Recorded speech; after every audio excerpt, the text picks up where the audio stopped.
a través de todos los medios de comunicación llevar la palabra de Dios a todos ustedes que están sintonizándonos. Y vamos a titular la conferencia que voy a compartir en dos partes, en esta y en la que sigue, con el título Un mundo en el abismo. Un mundo en el abismo. Un mundo que está a punto de naufragar. No cabe duda que en estos últimos días hemos visto acontecimientos que han sacudido a las naciones.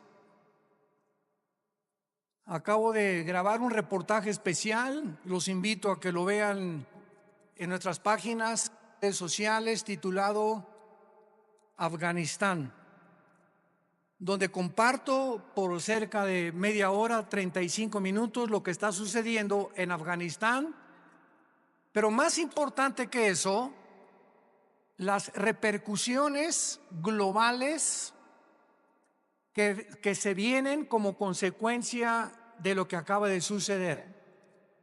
Y ustedes pues ponen los medios masivos de comunicación, CNN, Fox News, NBC, etcétera, etcétera, y todos los periódicos y los medios de comunicación seculares o del mundo nos presentan una perspectiva geopolítica, económica, histórica, pero no bíblica. Y cuando nosotros nos damos cuenta que estos acontecimientos se están desarrollando, corroborando, confirmando que verdaderamente la Biblia es ahorita la luz del mundo, siempre lo ha sido. Pero mientras más oscuro está el mundo, más oportunidad tenemos nosotros de alumbrar. Cuando un grupo de terroristas o grupo terrorista llamado los talibanes, la palabra talibán significa estudiante, porque son estudiantes del Islam y de la ley Sharia. Cuando comenzamos a recibir correos, están llegando ahorita, ¿verdad?, los aviones tratando de sacar, y las imágenes que vimos, cómo la gente se caía de las alas de los aviones cuando estaban tratando de sacar gente de Kabul, que es la capital de Afganistán. Nos llegaron más de 60, 70 correos, llamadas de teléfono. Yo no pude esa tarde colgar, le decía a mi esposa, una tras otra, de Brasil, de Argentina, de España, de Inglaterra, de hispanos desde luego, preguntándonos, ¿qué piensa usted acerca de lo que está pasando? Todo el mundo estaba alborotado, pero nadie sabía bíblicamente lo que estaba sucediendo. Me puse a orar e inmediatamente comencé a tratar de recopilar la información que yo podía reunir para dar una conferencia al otro día, un reportaje especial para que pudiéramos los cristianos principalmente darnos cuenta que los Estados Unidos de Norteamérica no aparecen en la Biblia, y lo venimos diciendo desde hace muchos años. Los Estados Unidos de Norteamérica, que tuvieron la supremacía política, militar y económica desde 1945 y que por más de 70 años jugaron el papel de policía, porque durante muchos años Estados Unidos estuvieron vigilando que no hubiera dictaduras o ayudar a las naciones que eran ocupadas por dictadores, luchar contra el terrorismo, como se inició desde el ataque a las Torres Gemelas. El presidente George Bush lanzó un ataque contra 3 naciones que fueron Irán, Irak y Afganistán, porque Afganistán había sido el nido o la cueva de un grupo llamado Al-Qaeda, donde posteriormente capturaron ahí en Islamabad al famoso líder Osama Bin Laden. Y esta guerra contra el terrorismo, ¿verdad?, fue llevada durante los últimos 20 años, y finalmente nos damos cuenta que con la nueva administración actualmente del presidente Joe Biden, los errores tan grandes que han cometido ha hecho que ahora Con la actuación que Estados Unidos tuvo, le llaman ahora un tigre de papel. Estados Unidos ya no es la nación que era. Ahora China ya sabe que puede invadir Taiwán. Ahora Irán ya sabe que pueden continuar con las centrifugadoras produciendo el uranio 35 para fabricar la bomba atómica. Ahora Irán ya sabe que lo puede hacer. Ahora Corea del Norte ya sabe que no tiene ningún impedimento para someter a Corea del Sur. Y ahora Turquía también ya sabe, a través del presidente Erdogan, que pueden levantarse para la reconstrucción de Afganistán, y el presidente de Turquía se ha autonombrado el líder mundial del Islam. Lo más interesante de todo lo que está sucediendo ahorita en el mundo, que vamos a desarrollarlo brevemente, es que estas cuatro naciones,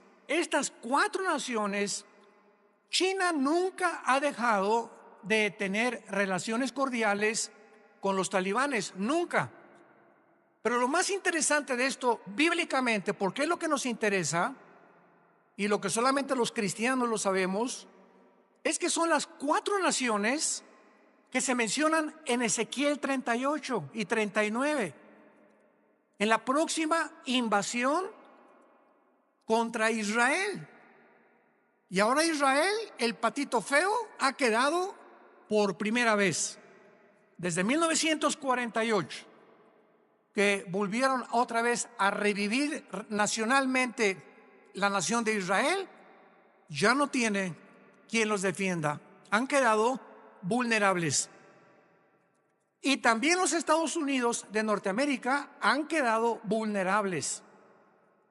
Porque si Estados Unidos no aparece en las profecías bíblicas y en esta invasión del capítulo 38 de Ezequiel no aparece tampoco, significa o que iba a caer económicamente o que iba a comenzar a corromperse interiormente, como dijo Abraham Lincoln. Estados Unidos no va a caer por fuera por sus enemigos. Si Estados Unidos cae es porque se corrompió internamente. Y esto nos da un panorama maravilloso para saber que los cascos de los jinetes del Apocalipsis ya se escuchan en el cielo. La voz del novio ya la escuchamos, que dice: prepárate, prepárate, prepárate. Y todos ustedes que nos escuchan, que no tienen la seguridad de la salvación a través de la predicación del evangelio de la gracia de Jesucristo, prepárate para encontrarte con Dios. Porque así como los talibanes creían que en 2 meses las tropas norteamericanas iban a salir, y cuando descubren que Estados Unidos viola el pacto con el presidente Ghani y con los talibanes, de que no era verdad lo que el expresidente Trump firmó, les tomó 48 horas, 2 días les tomó apoderarse de toda una nación, sin que nadie chistara ni nadie dijera pío.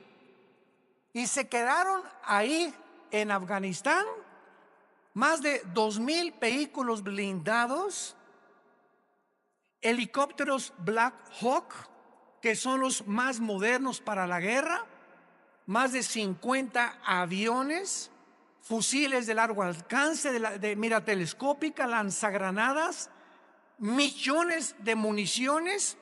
Y ahora este grupo se convierte en el grupo terrorista mejor armado y más peligroso del mundo entero. El mundo queda automáticamente bajo una gran amenaza. Pero estas 4 naciones, China, Rusia, Irán e Irak, forman parte de la invasión en Ezequiel 38. Esto es impresionante, es increíble. Y son las 4 naciones que están apoyando ahorita a los talibanes y que mantienen relaciones con ellos y los van a seguir defendiendo. Y por eso todos los que se consideraban que si no actuaban como China, no puede entrar a Taiwán porque la flota norteamericana, ahora ya no, ahora ya pueden atacar a Taiwán. Irán, pues no podemos darle velocidad a la fabricación de las bombas atómicas porque Estados Unidos se nos puede echar encima. Ahora ya tienen la bandera libre para continuar produciendo armas nucleares. Y así, todas las naciones que tenían algún temor de que Estados Unidos reaccionara y mandara a sus soldados, se perdió completamente. El mundo ha quedado vulnerable. Ahora sus Biblias, en el capítulo 24 del libro de Isaías. Ojalá que todos hayan traído su Biblia. En los tiempos que vivimos, si tú no tomas en serio a Dios y sigues viniendo a la iglesia sin la Biblia, eres un cristiano de papel. A menos que ahorita en el metro se te cayó y lo olvidaste, que solo Dios lo sabe. Pero ya no podemos seguir siendo cristianos de papel, de pacotilla, de oídos y profesando por afuera sin darle la importancia a Dios que Él nos pide que le demos a este libro sagrado, que es la única luz que tenemos actualmente. El pasaje que voy a leer en Isaías 24 se escribió hace más de 2500 años. Señores ateos que nos escuchan, escépticos y todas las personas que han atacado la Biblia y que se han burlado de ella, ahora van a comenzar a buscar y a volver otra vez a encontrar quién puede darnos respuestas de lo que está pasando geopolíticamente en el mundo. Y en este pasaje, escrito hace más de 2500 años, se describe cómo va a acabar el mundo.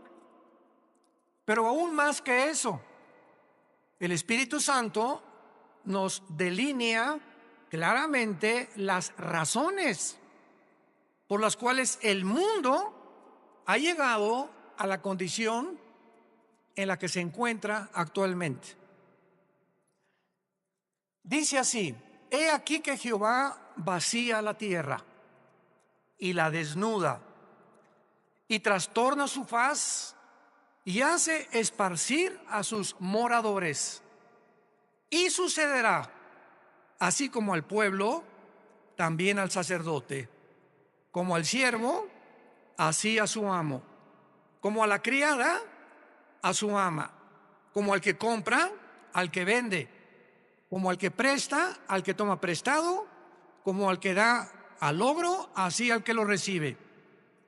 La tierra será enteramente vaciada, completamente saqueada, porque Jehová ha pronunciado esta palabra: se destruyó, cayó la tierra, enfermó. Cayó el mundo, enfermaron los altos pueblos de la tierra, y la tierra se contaminó bajo sus moradores porque, número 1, traspasaron las leyes. Número 2, falsearon el derecho. Y número 3, quebrantaron el pacto sempiterno. Por esta causa, la maldición consumió la tierra y sus moradores fueron asolados. Por esta causa fueron consumidos los habitantes de la tierra y disminuyeron los hombres. Se perdió el vino, enfermó la vid, gimieron todos los que eran alegres de corazón. Cesó el regocijo de los panderos, se acabó el estruendo de los que se alegran, cesó la alegría del arpa. No beberán vino con cantar, la sidra les será amarga a los que la bebieren. Quebrantada está la ciudad por la vanidad, toda casa se ha cerrado, para que no entre nadie. Esta escritura ha sido llamada el Apocalipsis de Isaías. Porque después de que Isaías profetiza en este libro el juicio contra 11 naciones, el Señor ahora anuncia el juicio final contra el mundo entero. Ya el Señor Jesucristo había anunciado, Mateo 24:21, porque habrá gran tribulación en el mundo como nunca jamás la ha habido antes. En Lucas 21 escribe estas palabras el evangelista Lucas, versículo 25: habrá señales en el sol, en la luna, en las estrellas, y en la tierra angustia de las gentes, confundidas a causa del bramido del mar y de las olas, desfalleciendo los hombres por el temor y la expectación de las cosas que sobrevendrán en la tierra, porque las potencias de los cielos serán conmovidas.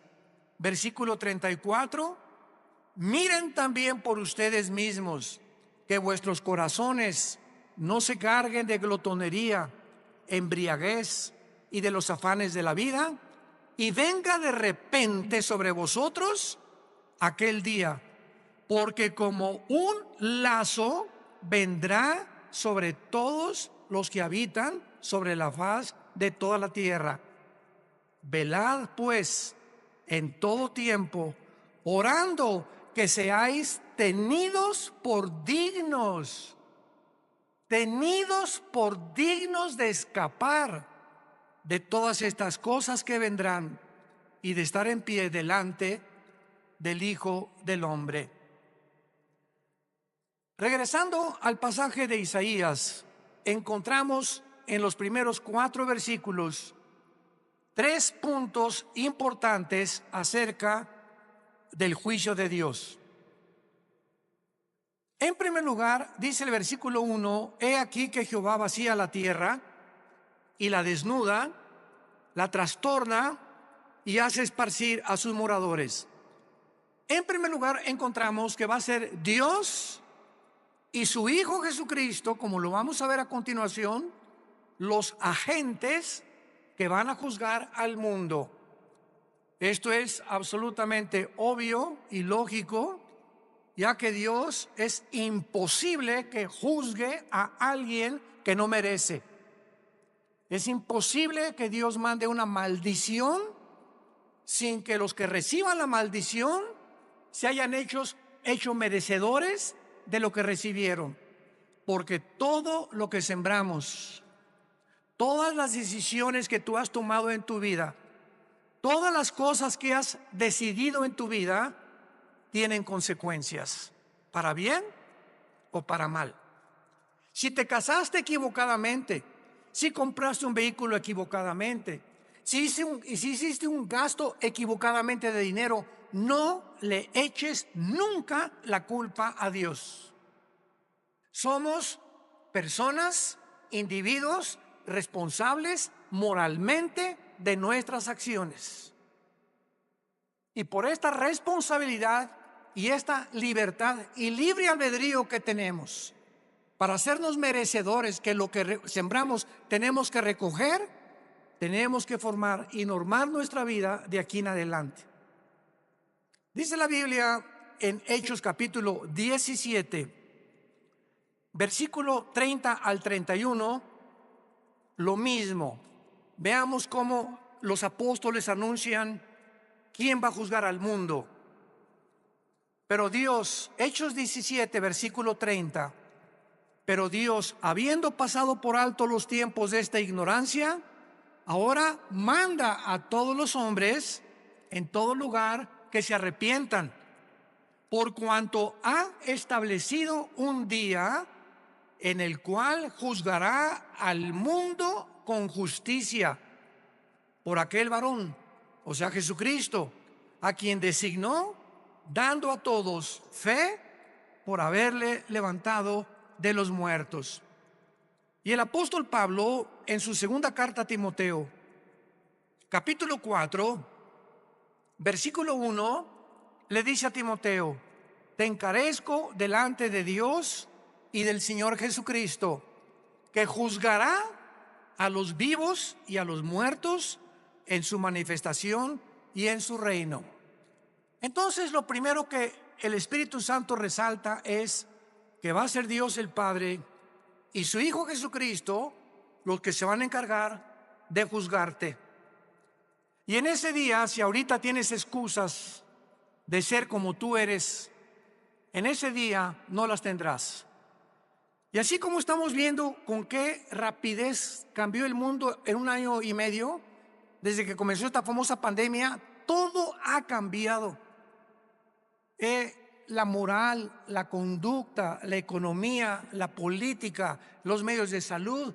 En menos de 1 año el mundo ha sido trastornado completamente.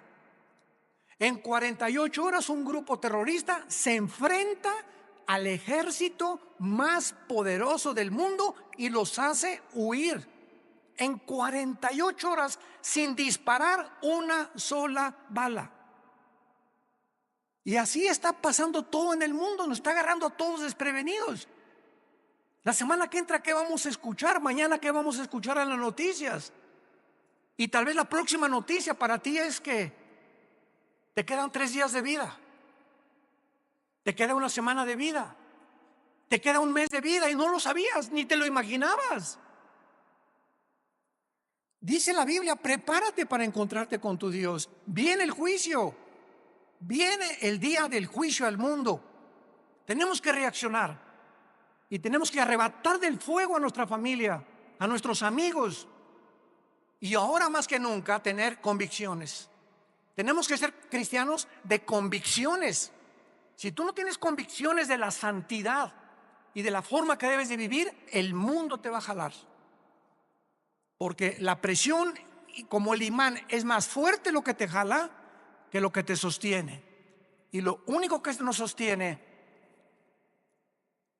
es la fe en este libro, es la obediencia a la palabra de Dios. Prepárense para que sean tomados por dignos de escapar todas estas cosas. Regresamos a Isaías y en el versículo 2 encontramos, en segundo lugar, que será un juicio universal.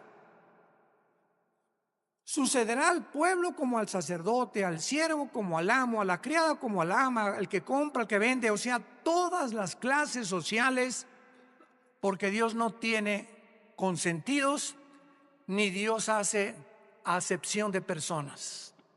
Dios juzga a indígenas, a ricos, a reyes, a políticos, a educados, a no educados. Dios juzgará a todos los seres humanos salvajes, mayas, tlaxcaltecas, egipcios, babilonios, etcétera, etcétera. Dios juzgará a todos los seres humanos que descendemos desde Adán hasta nuestros días. Dice en Apocalipsis capítulo 20 cómo será este juicio, porque el juicio que estamos hablando no es el juicio a los cristianos. Cuando estamos hablando que Dios juzgará al mundo con justicia, estamos hablando a todos los que le rechazaron. Todo lo que estamos hablando ahorita, y lo vamos a ver a continuación, por qué Dios los va a juzgar, es el juicio que se llama en Apocalipsis capítulo 20, del 11 al 15, el juicio del gran trono blanco. Porque todos nosotros que hemos recibido a Jesucristo, ya hemos sido juzgados en la cruz. Gloria a Dios, aleluya. Ese hombre llamado Jesús de Nazaret, que murió y abrió sus brazos en esa cruz, llevó tu culpa, tu culpa, tu culpa y mi culpa. Y lo que tú y yo merecíamos pagar ahora en el día del juicio con el infierno y el lago de fuego, Él en la cruz lo llevó en su cuerpo de carne. El que no conoció pecado, por nosotros se hizo pecado, para que nosotros, pecadores, inmundos, cochinos, sucios, fuésemos hechos la justicia de Dios en Él. Y Dios muestra su amor para con nosotros en que, siendo pecadores y en la condición en la que yo me encontraba, hace 46 años que yo recibí a Cristo, y en la condición en la que tú te encontrabas, así de cochinos y de sucios, sin ninguna esperanza, Dios me dice que me amaba y que me aceptaba si aceptaba yo el sacrificio de su Hijo en la cruz, y que desde ese momento borraba todos mis pecados del pasado, pero como si jamás los hubiera yo cometido. Esto se llama gracia, porque no lo merecíamos. ¿Qué es la gracia? Un favor que no merecemos. Hace algunos años, en la década de los 80s, íbamos cada 15 días a Santa Marta Catitla, a la penitenciaría de los hombres y también a la cárcel de mujeres. En aquel tiempo estaba de jefe de la policía el general Arturo Durazo. Dios nos dio gracia con él y me recogían en un patio en helicóptero y me llevaban a Santa Marta Catitla. Ahí aterrizaba yo con un helicóptero de la policía y juntaban a todos los presos para que les predicáramos el evangelio. Imagínense nada más la gracia que Dios nos dio. Y una vez se acerca, después del mensaje, un preso llorando y me dice: oiga, pastor, ¿usted cree que Dios me pueda perdonar? Yo había predicado sobre el hijo pródigo en esa tarde, eran como las 5:30, 6 de la tarde. Y le dije: ¿por qué? Me dice: porque he matado a 28 personas.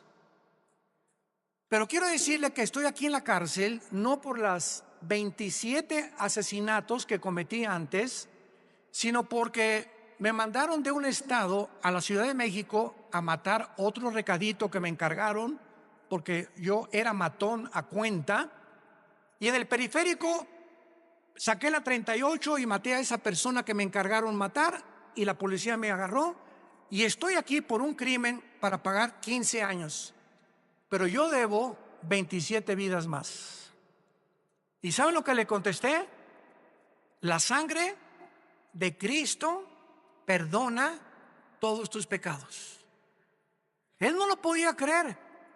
Quiere decir que si yo acepto a Cristo ahorita y lo reconozco como mi Salvador, todos esos crímenes no voy a pagar por ellos. Y le dije: amén. Y otro que estaba atrás dice: ay, sí, ¿verdad? Qué bueno, ahora sí de repente. Y le dije: porque es gracia. Esa es la gracia, ese es el mensaje del evangelio, de la gracia de Dios, que Dios te perdona siendo inmundo y pecador.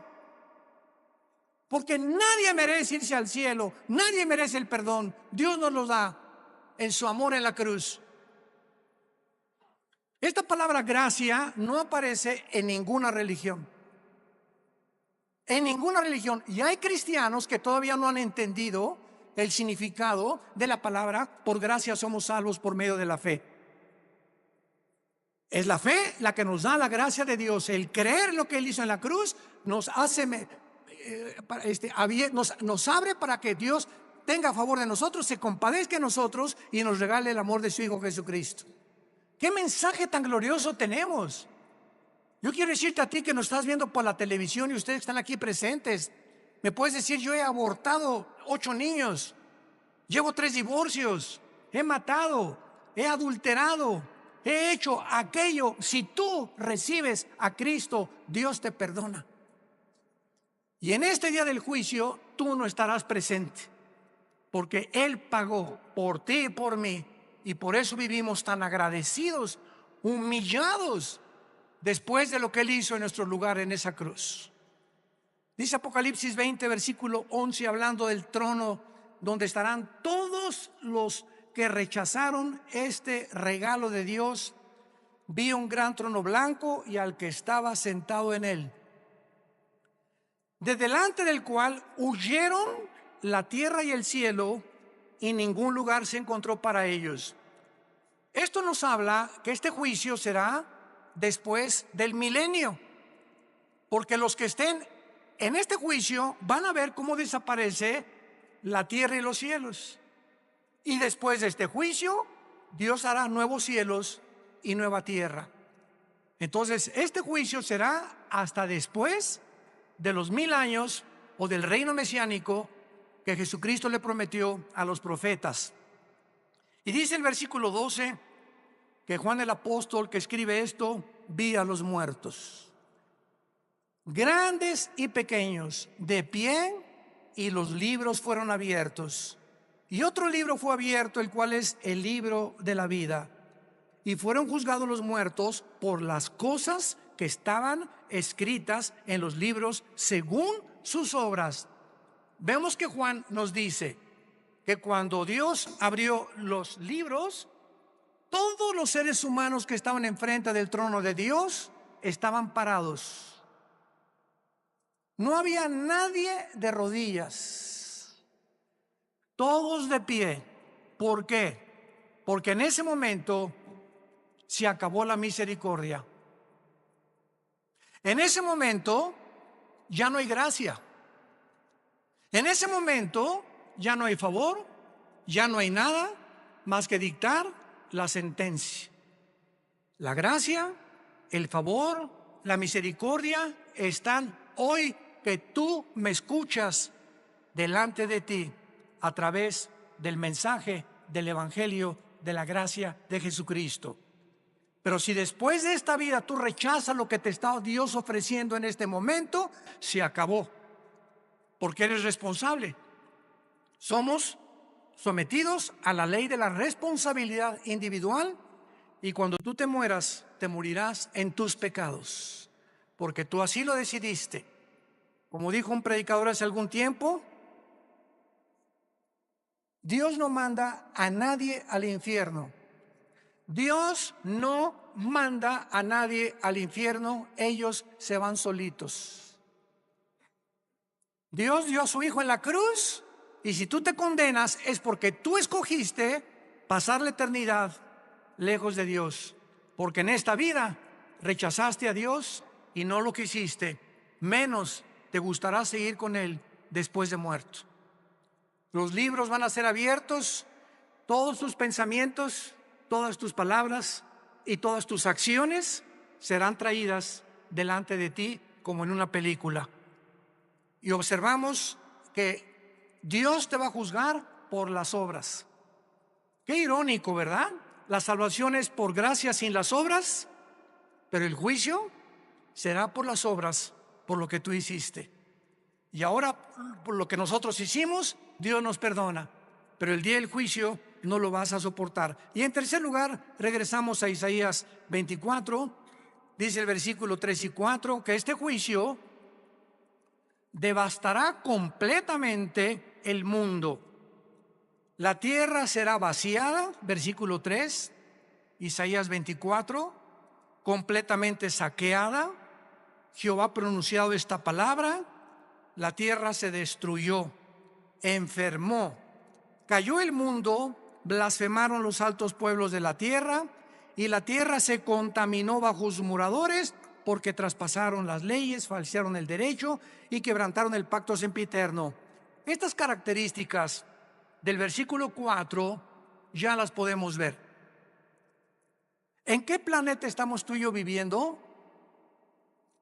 En un planeta donde el aire ya está contaminado. Las frutas, las cosechas, la agricultura, los campos están contaminados. El mar inmensamente contaminado. La comida contaminada. Todo a nuestro alrededor es un mundo contaminado. Y lo más interesante que vamos a descubrir a continuación es que ahorita las naciones, el efecto global y el clima, están luchando las naciones por mejorar el clima sin que los líderes de las naciones se den cuenta, porque hay un velo en sus mentes que no pueden entender la realidad de lo que nos rodea. Creen que se debe pues a los hidrocarburos y esto y el otro, que tienen algo que ver. Pero de acuerdo a la Biblia, la contaminación del planeta está asociada con nuestros pecados. Mientras más inmoralidad hay en el mundo y mientras más maldad hay en el mundo, la tierra sufre igualmente que nosotros. Y esto lo podemos ver claramente para confirmarlo cuando Dios creó el paraíso o el huerto del Edén, donde todo era perfecto. ¿Se acuerdan? Los leones no mordían, las rosas no tenían espinas, los reptiles no tenían veneno, no había tormentas, no había tsunamis, no había terremotos. Adán y Eva vivían en un mundo perfecto. Y cuando Adán y Eva pecan, qué interesante, toda la ecología del mundo cambia inmediatamente. En el momento que la primer pareja peca, se cambia la genética de los animales y se vuelven feroces. Se cambian las condiciones del mundo y comienza a llover. Se cambia la condición de las plantas y comienzan a sacar espinas. Toda la genética y la ecología del mundo cambia cuando el ser humano pecó. ¿Por qué? Porque desde Génesis 2, Dios le dijo a Adán y Eva: pongo debajo de ustedes para que se enseñoreen, para que sean los administradores de toda la creación. Pero si ustedes se apartan de mis leyes, la creación se volverá su enemigo. Y esto la gente que no tiene al Espíritu Santo no lo entiende. Y lo atribuyen a problemas de gases, hidrocarburos, y no hay absolutamente ninguna solución para cambiar ahora un mundo en crisis, un mundo que se encuentra en el abismo. Ahora veamos a continuación las causas del juicio en el versículo 5 que acabamos de leer. ¿Por qué el mundo ha llegado al punto que llegamos? Y hace 2700 años el profeta Isaías lo advirtió.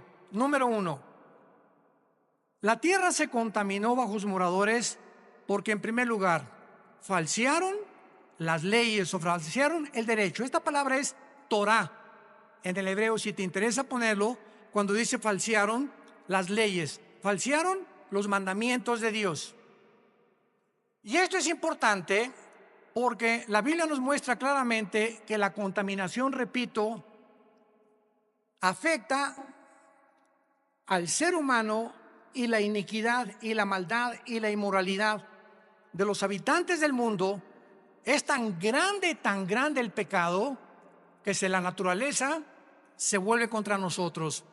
Veamos otros ejemplos de esto en el libro de Job, capítulo 36. Job, capítulo 36, versículo 33. El trueno declara su indignación. ¿Han oído ustedes los truenos y los rayos? ¿No te sacuden? Mi esposa, cuando truena, a mí me encanta que truene, porque sé que no me va a pasar nada. Y mi esposa sale corriendo y ay, está lloviendo. Y digo, pues aquí, mira, más cerquita aquí conmigo, y aquí la papacho. Pero cuando truena nos ponemos así, ¿verdad? Porque se oye una cosa esplendorosa en el cielo, como una voz gigantesca. ¡Pum! Y dice la Biblia que es una manifestación de la indignación de Dios los truenos, como diciéndonos: ahí les va un botón de muestra de mi poder. Y la tempestad proclama su ira contra la iniquidad. ¿Se dan cuenta cómo todo lo podemos respaldar bíblicamente? Ahora, capítulo 37 de Job, versículo 12 y 13. Asimismo, por sus designios se revuelven las nubes en derredor, para hacer sobre la faz del mundo, en la tierra, lo que Él les mande, unas veces por azote, otras por causa de la tierra, otras por misericordia las hará venir. nos damos cuenta que las lluvias es una misericordia de Dios, mas no las inundaciones. Entonces, Dios hace llover muchas veces por misericordia de nosotros. Necesitamos tierra fértil que produzca, ganado que tenga que comer, que los ríos suban su caudal y su volumen y su nivel. Pero otras veces encontramos que estas mismas aguas Dios las usa como un medio donde nos está diciendo: ustedes van por mal camino. Entonces, qué interesante que la Biblia nos muestre que el planeta se encuentra como se encuentra porque la maldad de los hombres es demasiada. Hemos llegado a un punto de maldad que no nos imaginamos. Dice en Romanos capítulo 1 también que Dios estableció leyes también morales. Dios estableció leyes morales. Cuando creó el mundo, Dios primero hizo las leyes de la gravitación, las leyes del electromagnetismo y las leyes nucleares. Las leyes cósmicas: la Tierra mantiene su movimiento en 24 horas, en 35 días alrededor del Sol. Vemos que la ley de la gravitación actúa las 24 horas del día, pero así, como estamos bajo un universo completamente y lujosamente, admirablemente diseñado por el Creador, gracias, señores científicos que nos escuchan, gracias al orden y el diseño de las leyes, existe la ciencia.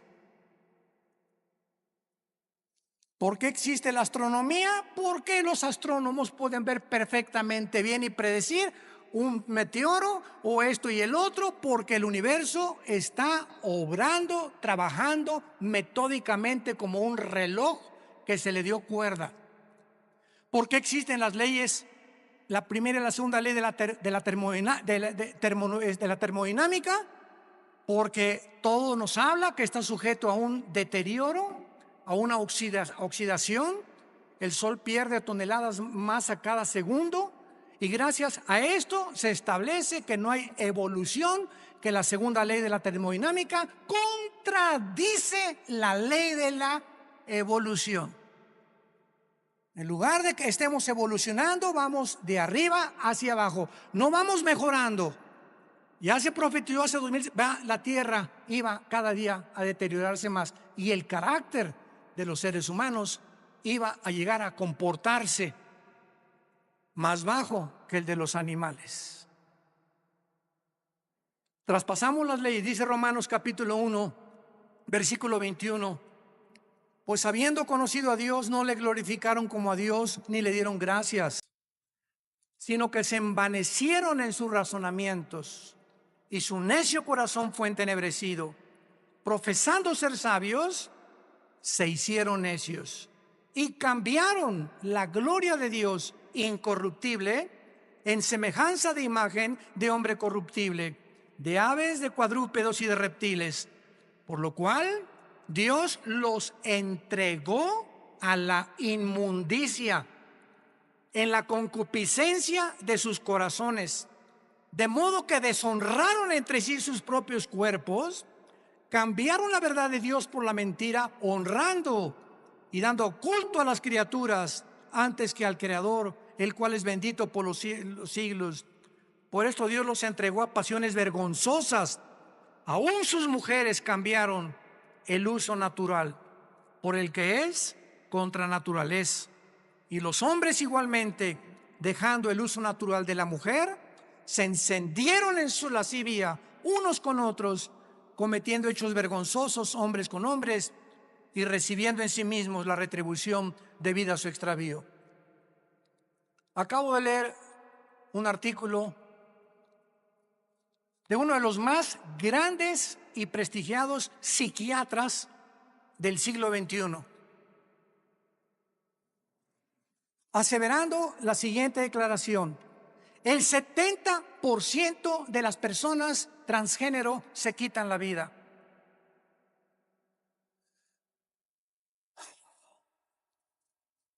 El 70% de las personas que intentaron cambiar la naturaleza con la cual nacimos. Dijeron a Dios: te equivocaste, yo no soy hombre, soy mujer, no soy mujer, soy hombre. Finalmente, cuando hacen la operación y la cirugía para cambiarse el sexo, en su alma son como Dios los creó. Y comienza una lucha interna: ¿soy o no soy? ¿O qué soy? Y la confusión y el conflicto mental llega al grado que prefieren quitarse la vida. Esto fue escrito hace 2000 años por el apóstol Pablo. Dejando el uso natural, la biología, las leyes de la naturaleza, no hay más que hombre y mujer. No hay 3 sexos, no hay 4, no hay 5. Eres varón o eres hembra. Y cerramos la Biblia de acuerdo a la ciencia. Si tienes 2 cromosomas XX, eres mujer. Y si tienes el cromosoma Y, que las mujeres no tienen, eres macho camacho. Eres hombre de los pies a la cabeza. Y si tú niegas tu genética y niegas la naturaleza, acarreas, dice el apóstol Pablo, hace 2000 años, se viene sobre ti tu propia naturaleza. Y nunca podrás vivir en paz, porque has traspasado las leyes de Dios. En segundo lugar, dice: falsearon el derecho.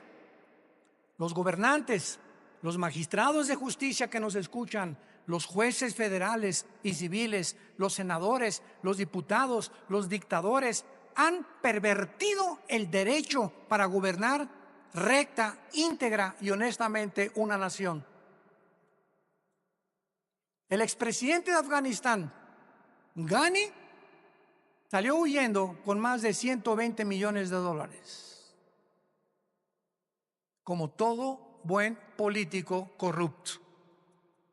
Y si vemos una gangrena, un veneno que está ahorita en las naciones, es precisamente ese: la corrupción. No es el pueblo lo que les interesa, son sus intereses personales. Me voy a llevar lo más que pueda del pastel en el poco tiempo que tengo que ejercer mi derecho, antes de que acabe todo. Y finalmente dice la Biblia: quebrantaron el pacto sempiterno. Para terminar, quebrantaron el pacto sempiterno. ¿Cuál es este pacto sempiterno?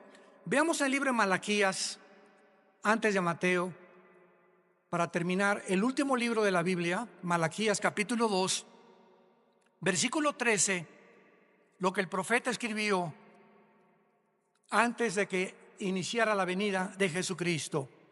Malaquías 2, versículo 13: y esta vez haréis cubrir el altar de Jehová con lágrimas, de llanto y de clamor.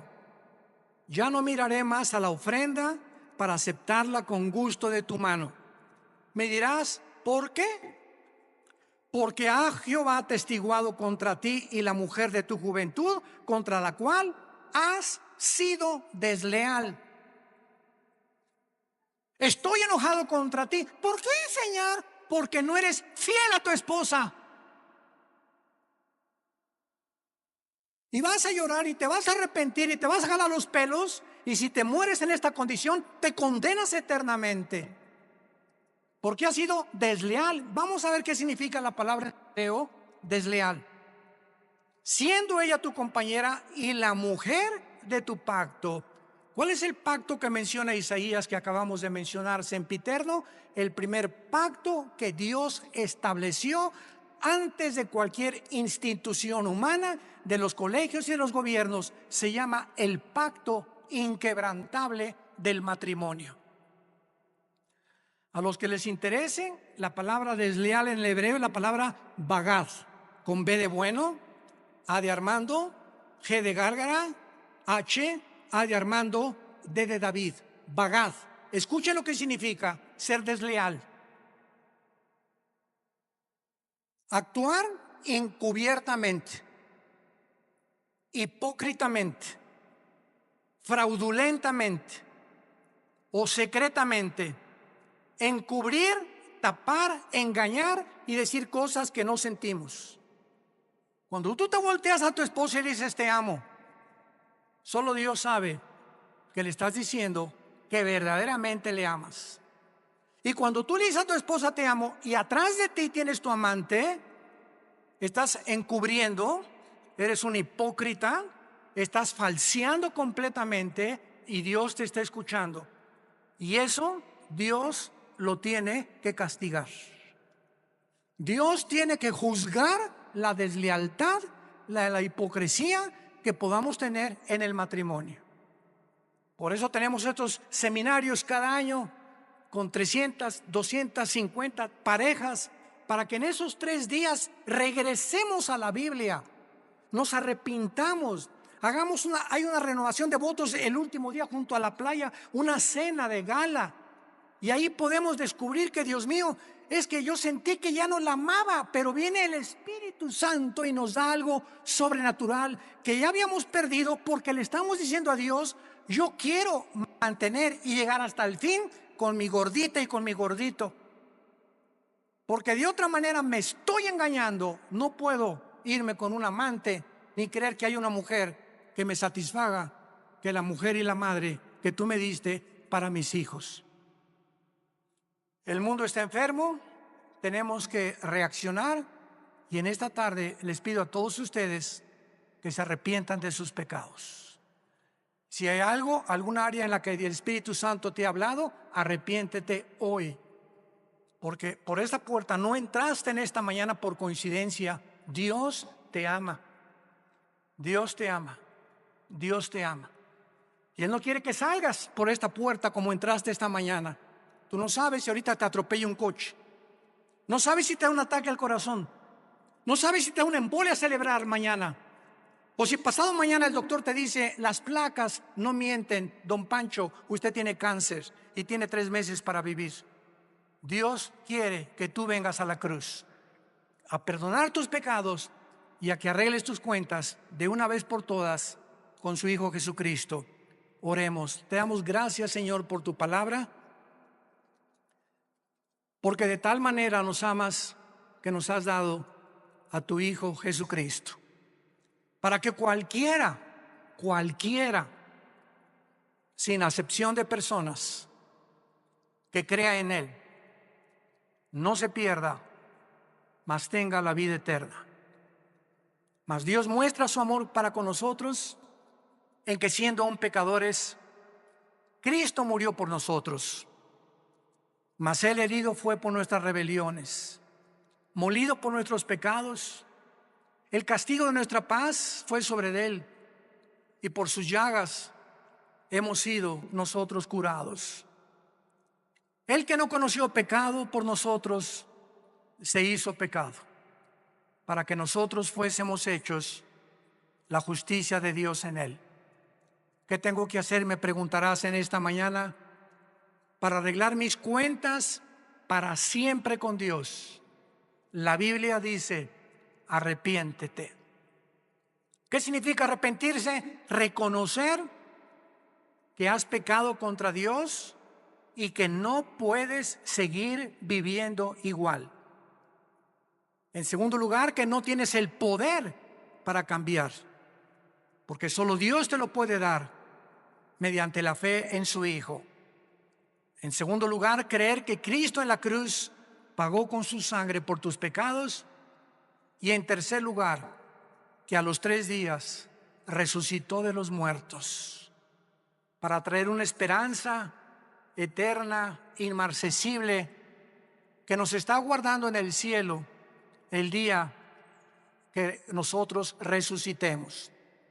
Dile pues: Señor, te pido perdón por mi vida, lávame con tu sangre preciosa. Te recibo, Jesucristo, en mi corazón como mi Señor y mi Salvador, y te doy las gracias por tan grande amor. Amén. Gracias a Dios por este libro. Es la única, escucha lo que voy a decir, es la única luz. No hay otra luz en el mundo. De los billones de volúmenes de literatura que hay, no hay otra luz. No hay otro mapa, no hay otro Waze, no hay otro GPS, no hay otra guía que nos pueda guiar por un camino seguro. Tu callado nos confirmará y el bien y la misericordia nos seguirá todos los días de su vida. Todos ustedes de aquí para allá que en esta mañana hicieron esta oración, levanten su mano, recibiendo a Cristo, gracias. ¿Alguien más en esta mañana? Gracias, jovencito. ¿Alguien más? ¿Alguien más por acá? ¿Alguien más levantó su mano? Aquí en esta sección del medio, los que en esta mañana hicieron esta oración, levanta tu mano ahí desde tu lugar. Queremos bendecir tu vida. Gracias a Dios. Gracias. Que Dios la bendiga. ¿Alguien más? ¿Alguien más aquí en medio?